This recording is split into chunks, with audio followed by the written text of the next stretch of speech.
Bueno, comenzamos el primer vídeo del tema 2 de física de segundo bachillerato, interacción gravitatoria, y en el que vamos a ver, pues, precisamente, pues, lo que es la fuerza gravitatoria y aquellas magnitudes que nos permiten definirla, como sería el campo gravitatorio, fuerza gravitatoria, energía potencial y potencial gravitatorio.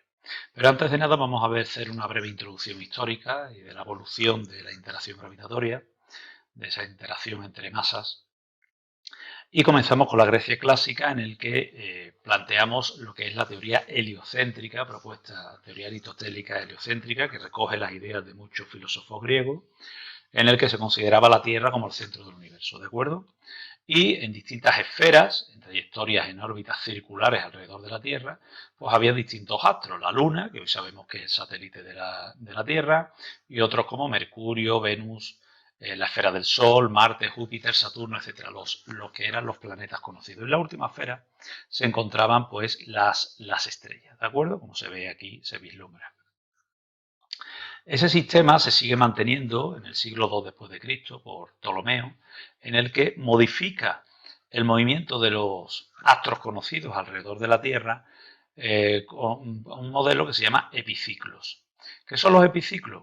Pues el epiciclo lo que realizan es un movimiento alrededor de un punto de la trayectoria, como se puede observar aquí. Veis que el movimiento que va realizando a medida que el astro se va moviendo alrededor de la Tierra y el punto alrededor que realiza ese movimiento se denomina ecuate. ¿Qué permitía justificar eso? Pues permitía justificar que en determinadas épocas del año la posición que ocupaba el astro con respecto a la Tierra era más alejada o más cercana. De esta manera, como podemos ver aquí este astro respecto a la Tierra ocupa una posición más cercana, sin embargo en este punto ocupa una posición más alejada respecto a la Tierra. Y en una manera de poder justificar, seguir justificando la utilización de ese modelo geocéntrico. ¿De acuerdo? En la Edad Media se sigue manteniendo la teoría geocéntrica, aunque a medida que van pasando los siglos, pues el sistema ptolomeico cada vez se complica más y es más difícil de justificar esas posiciones de los astros alrededor de la Tierra durante su movimiento. ¿De acuerdo? ¿Qué ocurre en la Edad Moderna? Pues en la Edad Moderna, pues Nicolás Copérnico, en 1543, un sacerdote polaco, propone la teoría heliocéntrica. Helio es sol, que proviene del dios griego, ¿de acuerdo? Y céntrica, pues posición central del Sol en el universo. Es decir, lo que hace Nicolás Copérnico es cambiar la posición de qué astro es el que ocupa el centro del universo y coloca al Sol. ¿De acuerdo? Un siglo después, Galileo Galilei apoya esas teorías en un libro que se conoce como De Revolutionibus, en el que hay un diálogo. Él es perseguido por la Iglesia, de hecho es condenado por la Santa Inquisición por sus ideas, le prohíbe divulgar esas ideas y en ese libro pues hay un diálogo entre dos personas, uno defendiendo la teoría heliocéntrica y otro la geocéntrica, y el Papa Urbano VIII se siente reconocido en esa persona que defiende la teoría geocéntrica y que en el libro pues queda como una persona pues con pocos conocimientos y desde el punto de vista científico, ¿no? Entonces somete a juicio de la Inquisición a Galileo Galilei, le hace retractarse de sus ideas y cuenta la leyenda que cuando se está retractando, pues dice y sin embargo se mueve, porque él también proponía que la Tierra giraba sobre su propio eje, ¿de acuerdo? Bien, contemporáneo con Galileo Galilei es Kepler, en el que era un astrónomo muy reconocido, y él es, a partir de una serie de leyes, capaz de determinar que las órbitas de los planetas alrededor del Sol son elípticas y es capaz de determinar sus trayectorias a partir de las observaciones de Tycho Brahe y propone tres leyes, lo que se conocen como las leyes de Kepler. ¿De acuerdo? Aquí podemos ver el telescopio que utilizó, una réplica, evidentemente, del telescopio que utilizó Galileo Galilei, ¿de acuerdo? Que era capaz de proporcionar hasta 6 aumentos. Hay una discusión en si fue Galileo Galilei el primero que construyó el telescopio o fue un, un holandés, ¿de acuerdo? Aquí conseguía hasta 6 aumentos utilizando una lente convexa y una lente cóncava, ¿de acuerdo? En el objetivo una lente convexa y en el ocular una lente cóncava. Y aquí tenemos una fotografía de un cuadro en el que se ve a Galileo Galilei pues, explicando el funcionamiento de su telescopio, ¿vale?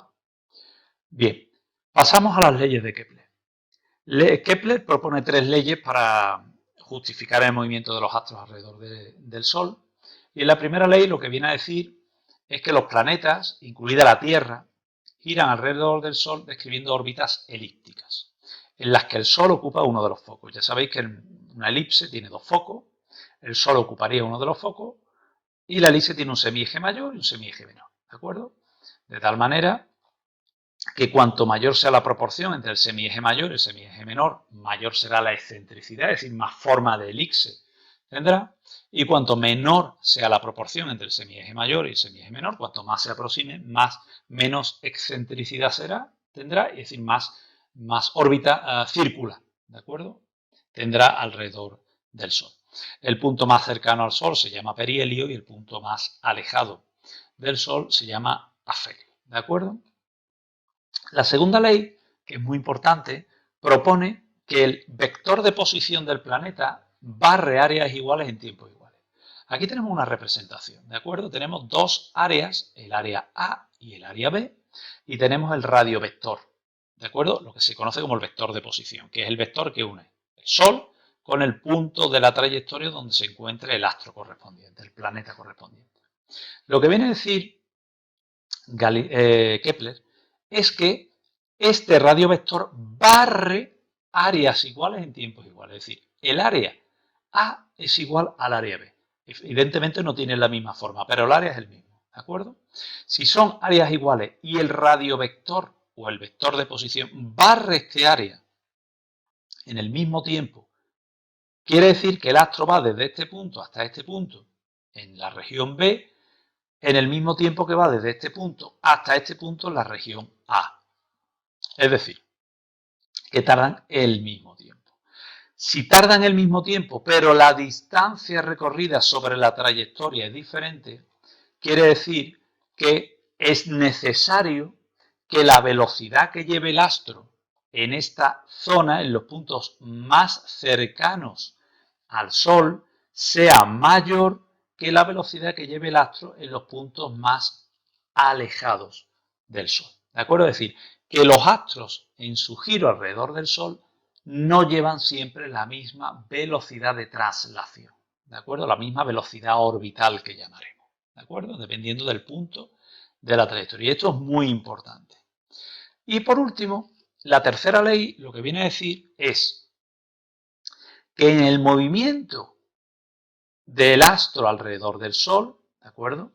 Ese movimiento de traslación, el cociente entre el cuadrado de revolución de el astro partido el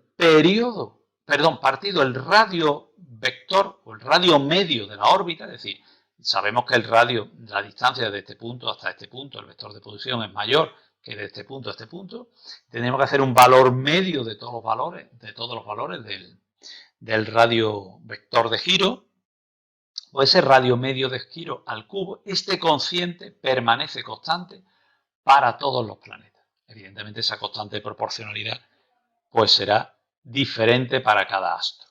¿Qué es el periodo de revolución? Pues el periodo de revolución es el tiempo que tarda el astro en dar una vuelta alrededor del Sol, en realizar una traslación completa. En el caso de la Tierra, pues es 1 año y 6 horas. ¿Qué es el radio medio? Pues la distancia, repito, desde el Sol hasta el punto que ocupe de la trayectoria, en este caso elíptica, del astro alrededor del Sol. ¿De acuerdo? En este caso el radio medio, pues habría que calcular. Ese cociente, ese cuadrado del periodo de revolución dividido el cubo del radio medio de la órbita, permanece constante para cada planeta y esa constante de proporcionalidad pues será distinta. Tercero, ley de gravitación universal. Ahora veremos cómo llegamos a la tercera ley. La tercera ley nos dice que es una constante, pero no dice esa constante cuánto vale. Ley de gravitación universal. Hasta ahora Kepler lo que había hecho era describir el movimiento, pero lo que no era capaz de explicar era cuál era la causa de ese movimiento. Ya las causas del movimiento ya la había propuesto Galileo Galilei, que eran las fuerzas. ¿de acuerdo? Pero quien en su libro Principios Matemáticos de la Filosofía Natural, ¿de acuerdo? El principio de matemática que se conoce, en el que, aparte de la ley de gravitación universal, Newton introduce las leyes de la dinámica, etcétera, pues él propone cuál es la causa de ese movimiento de los astros. Y propone que es una fuerza, y una fuerza con unas determinadas características. Es una fuerza de tipo atractivo, que es directamente proporcional al cuadrado de las masas que interaccionan entre sí. Fijaros aquí que está representado esa atracción, es decir, las fuerzas que se ejercen es de tipo atractivo y además en módulo tienen el mismo valor. Y tienen la misma dirección y sentido contrario, es decir, estamos aplicando la tercera ley de Newton, es directamente proporcional, como aquí se indica, al producto de las masas que interaccionan e inversamente proporcional al cuadrado de la distancia, es decir, cuanto mayor sea la distancia, menor será esa fuerza de atracción, porque es inversamente proporcional al cuadrado de la distancia. Y esa constante proporcional es lo que se conoce como constante de gravitación universal, que es una constante que no depende del medio. ¿De acuerdo? Es una constante que independientemente de en qué medio se encuentren esos objetos o sistemas de masa m, m' o m1, m2, pues va a tener siempre el mismo valor. Vemos que es una fuerza de atracción, es decir, el Sol está atrayendo, es decir, está ejerciendo una fuerza de atracción sobre el Sol y la Tierra va a ejercer sobre el Sol una fuerza de atracción también, pero como el Sol tiene una masa mayor, pues está obligando, está provocando que la Tierra orbite alrededor del Sol. Es una fuerza, ahora veremos las características, pues es una fuerza que se debe a la interacción de los cuerpos por el hecho de tener masa, es siempre atractiva, es una interacción de tipo conservativa, nosotros sabemos ya lo que es una fuerza conservativa, ¿de acuerdo? Es una interacción de tipo central, por lo tanto el momento angular va a permanecer siempre constante, tiene alcance infinito, es decir, las dos masas se pueden encontrar a una distancia infinita, lo que ocurre es que a medida que la distancia es mayor, esa fuerza disminuye, y disminuye, repito, con el cuadrado de la distancia. Es decir, tiene una serie de características esa interacción de tipo gravitatorio, que es la responsable, la que explica el movimiento de los astros, en este caso, alrededor del Sol y cómo la propone Newton con los astros que hasta ese momento el sistema solar, los astros que se conocían. ¿De acuerdo?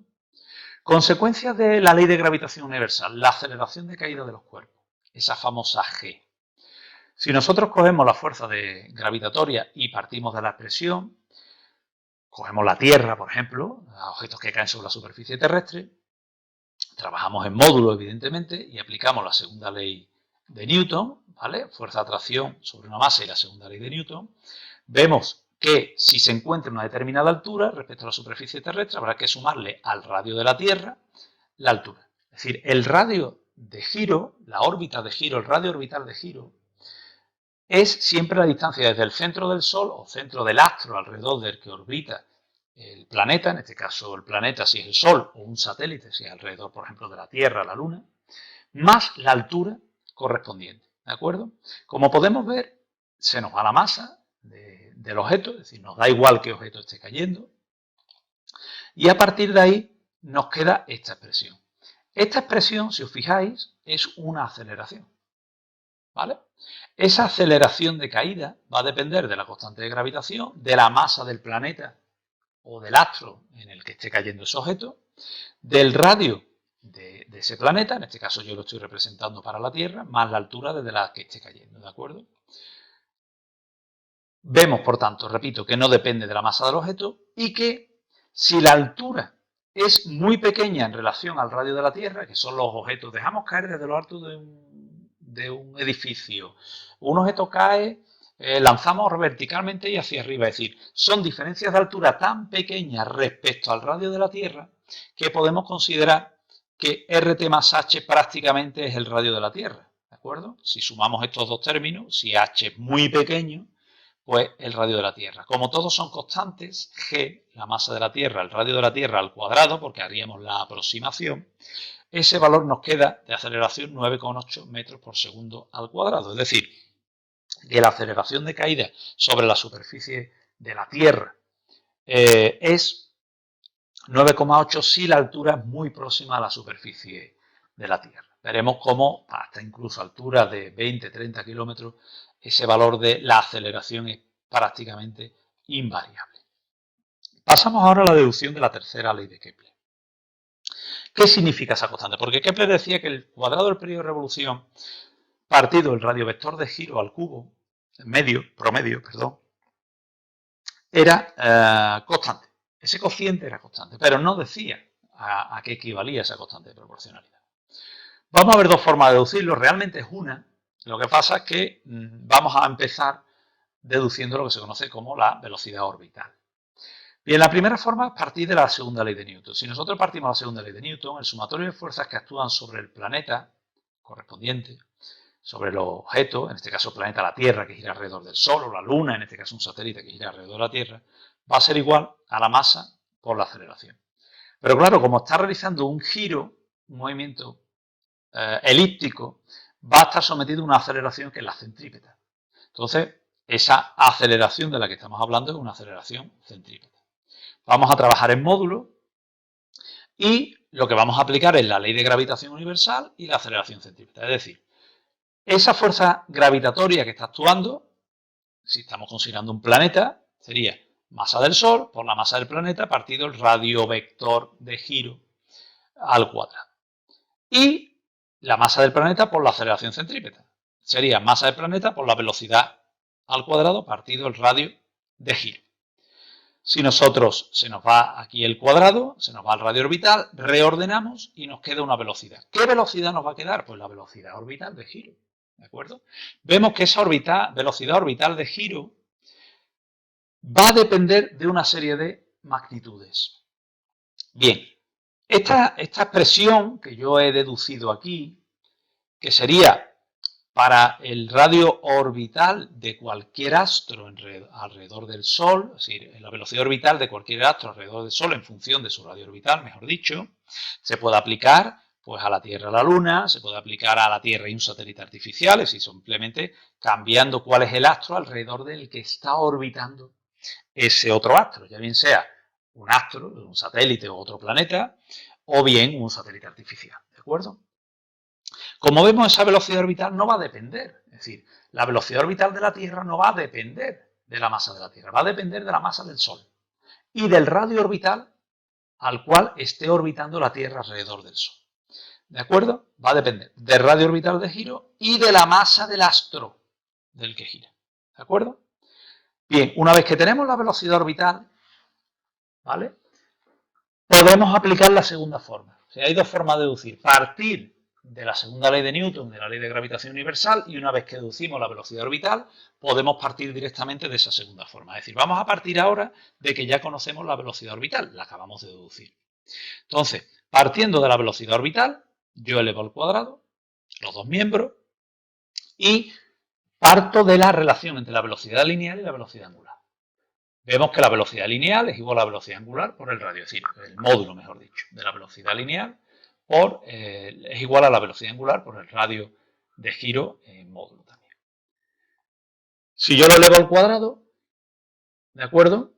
Y sustituimos, reordenamos y sustituimos, elevo al cuadrado, sustituyo velocidad angular y radio orbital al cuadrado por velocidad orbital, aquí lo tengo, y reordenamos.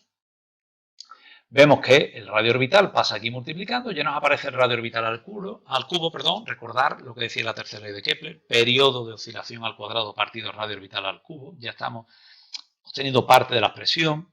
Y si sustituimos la velocidad angular por la expresión que la relaciona con el periodo de giro, ¿de acuerdo? En este caso lo que sería el periodo orbital, sustituimos en la expresión, ¿de acuerdo? Y reordenamos, hemos sustituido la velocidad angular al cuadrado, aquí lo tenemos, por el radio orbital al cubo, reordenamos, fijaros que nos queda aquí. Periodo de oscilación al cuadrado, radio al cubo, es, si lo extendemos no solamente al Sol, sino a cualquier astro alrededor del que orbite otro astro, o como ya he dicho, un satélite ya sea artificial o natural, pues nos queda esta expresión. Pero si recordamos la tercera ley de Kepler, ¿vale? Que nos decía que el periodo al cuadrado de revolución partido el radio orbital al cubo, el radio promedio, era igual a una constante, aquí nos aparece la constante. ¿Cuál es la constante? ¿Qué conclusiones sacamos? Bueno, porque la primera de la deducción es que ya sabemos cuánto vale la constante. es 4π² partido la constante de gravitación universal por la masa del astro alrededor del que orbita. ¿De acuerdo? Y la segunda conclusión que podemos sacar es que aplicando la tercera ley de Kepler podemos calcular la masa del astro alrededor de que él gira, como vamos a ver ahora. Es decir, si yo mando un satélite alrededor de la Luna y sé cuál es su periodo de oscilación, de traslación, perdón, o su periodo orbital alrededor de la Luna, un satélite artificial, y cuál es el radio orbital de giro, puedo calcular la masa de la Luna, porque conozco el periodo, conozco el radio y lo único que no conozco es la masa de la Luna, porque G es una constante universal. Tercero, lo que acabo de decir, determinación de masas planetarias. Pues nada, partimos de esta expresión y lo que acabo de decir, si yo conozco el periodo de revolución del satélite y conozco el radio orbital de giro, eso nos permite a nosotros calcular la masa del planeta. Es decir, mandando un satélite, repito, alrededor de la Luna o de Marte, conociendo el periodo de revolución y conociendo cuál es el radio orbital de ese satélite, es decir, la distancia desde el centro de Marte hasta donde se encuentra el satélite orbitando, puedo calcular la masa del planeta. ¿De acuerdo? Como podemos, repito, conociendo simplemente estos dos parámetros, yo puedo calcular la masa de diferentes planetas. Bien, con esto finalizamos el vídeo. Hemos visto una introducción de lo que es la interacción gravitatoria. En un siguiente vídeo ya veremos los parámetros de los que os he estado hablando, campo gravitatorio, fuerza gravitatoria, aunque ya hemos visto algunos aspectos de fuerza gravitatoria en este vídeo, potencial gravitatorio y energía potencial. En este hemos visto las leyes de Kepler, hemos visto cómo se deduce la velocidad orbital, que utilizaremos en los ejercicios como aplicación, y las conclusiones que podemos sacar a partir de la aplicación de la ley de gravitación universal, determinación de masas planetarias, deducción de la tercera ley de Kepler y conocer esa constante de proporcionalidad, lo que vale, etc. ¿De acuerdo? Bien, pues con esto finalizamos el vídeo.